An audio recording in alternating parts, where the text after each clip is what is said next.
এরকমটা কেন হয় বলতো? না মানে না হলেও তো পারতো। বল। তুই এখনো সময় রেখেছিস?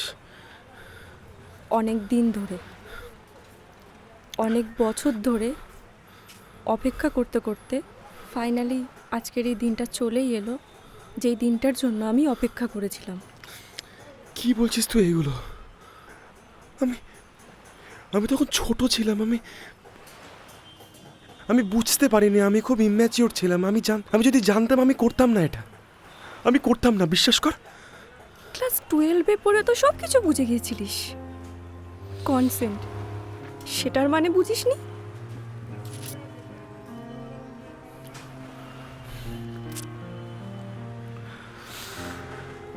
এবার ভেবে দেখ, তুই এটা খুব ছোট্ট বিষয়, আমার কথা শোন প্লিজ। ছোট বিষয় না মানে কোনটা ছোট বিষয় আর কোনটা বড় বিষয় সেটাও এখন তুই ঠিক করবি। যত শুনে সেই অতীত কাহিনী, প্রাচীন প্রেমের ব্যথা, অতি পুরাতন বিরহ মিলন কথা,